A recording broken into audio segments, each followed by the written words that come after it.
April 14th, 1943. 22,000 feet above the German industrial heartland.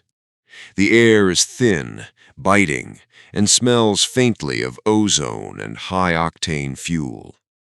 Inside the claustrophobic cockpit of a Messerschmitt Bf-109G, Hauptmann Walter Krupinski, a man whose eyes have seen too much death, scans the horizon.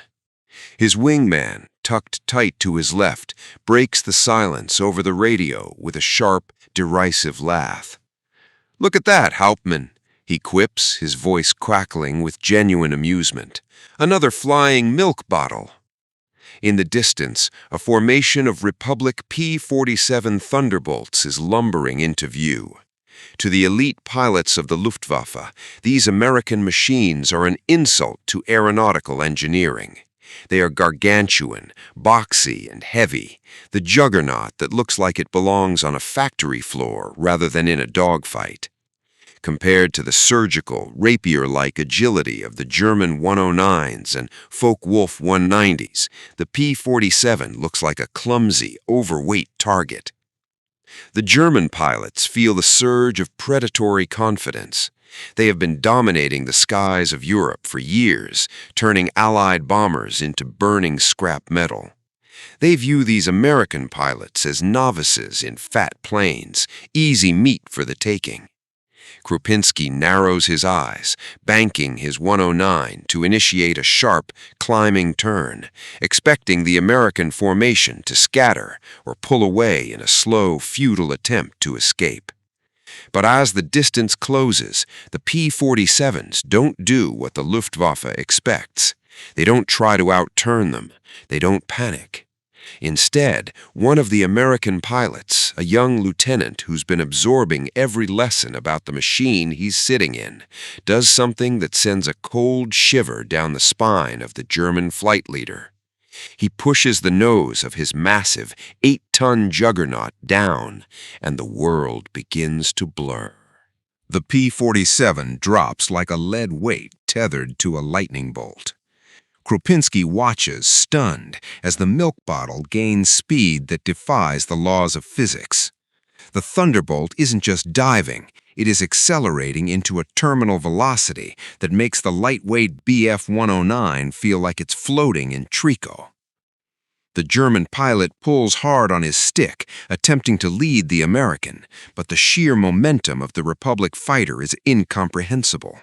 At these speeds, the airframe of a 109 begins to groan, its flight controls stiffening as the pilot struggles to keep the wings from snapping.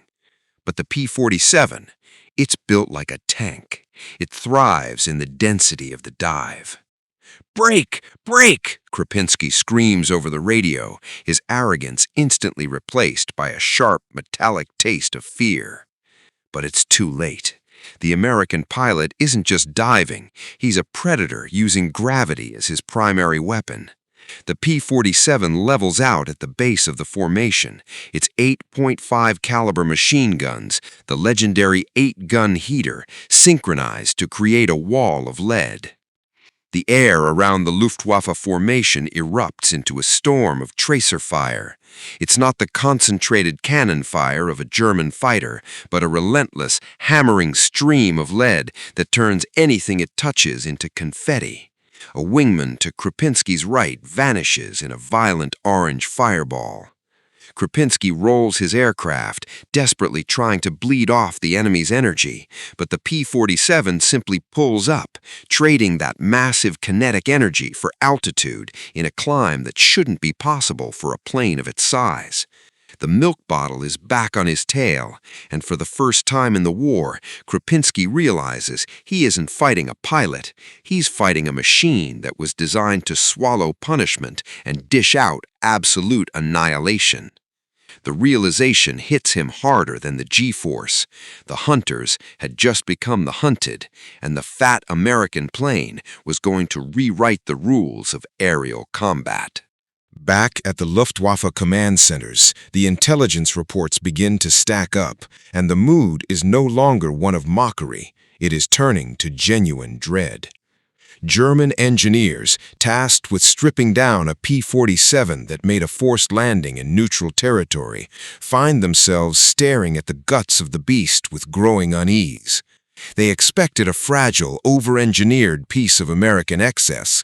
Instead, they find a cockpit reinforced with heavy-gauge aluminum, a massive Pratt & Whitney R2800 radial engine that looks like it could pull a train, and a level of production quality that is terrifyingly consistent. This wasn't a handcrafted, temperamental interceptor like their own fighters. This was a mass-produced, battle-hardened workhorse. The tactical reality on the ground, or rather 20,000 feet above it, is changing by the day. German pilots report that the P-47 is almost impossible to bring down with a single burst. A 109 could pump 20mm cannon shells into a Thunderbolt's fuselage, watch the metal tear and the oil leak, and yet the American pilot would just keep flying, turn the ship around, and rejoin the fight. The myth of the milk bottle is shattered. In its place, a new reputation takes root in the Luftwaffe mess halls. The Eisenbetonflugzeug, the reinforced concrete airplane. Commanders begin to issue desperate new directives. Do not engage in a dive with them. Do not attempt a head-on pass. Avoid the heavy hitters at all costs. The psychological toll is palpable. Every time a German pilot climbs into his cockpit, he is no longer wondering if he can outmaneuver his opponent. He is wondering if his guns are even capable of stopping the juggernaut that is coming for him. The arrogant laughter that once filled the radio channels has been replaced by a strained, jagged silence. The Americans hadn't just arrived with more planes. They had arrived with a monster that the Luftwaffe simply had no answer for. By the winter of 1944, the skies over the Third Reich had become a slaughterhouse. The P-47 Thunderbolt was no longer just an escort fighter. It was a low-altitude terror, turning its massive weight into an asset for ground attack. Luftwaffe pilots who had once joked about the American milk bottle were now finding their airfields razed, their parked fighters turned into twisted heaps of burning metal by the P-47's relentless strafing runs. The tactical irony was complete.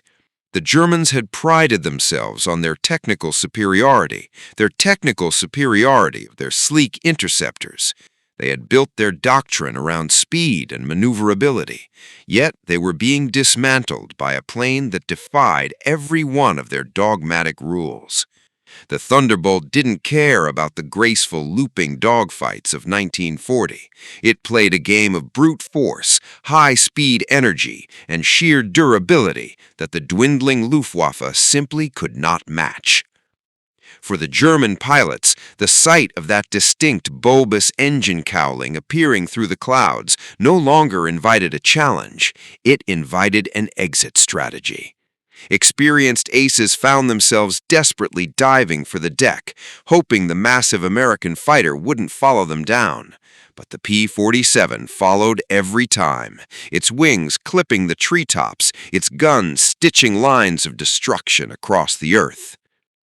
The Thunderbolt hadn't just changed the tactical landscape, it had broken the spirit of the German air defense. What started as an arrogant dismissal of an unmaneuverable target ended in the total annihilation of the Luftwaffe's defensive capability. The milk bottle had proven that in the brutal, unforgiving arithmetic of total war, mass-produced industrial might, when paired with a design that refused to die, would always eventually ground the ego of the elite. The sky no longer belonged to the swiftest, it belonged to the toughest, and the P-47 claimed it for the Allies, one devastating dive at a time. If you're fascinated by the raw, untold stories of World War II, subscribe to the channel and hit the bell icon. We dive deep into the moments that changed history. Don't miss our next breakdown of the machines and heroes that defined the front lines. Join our community of history buffs today.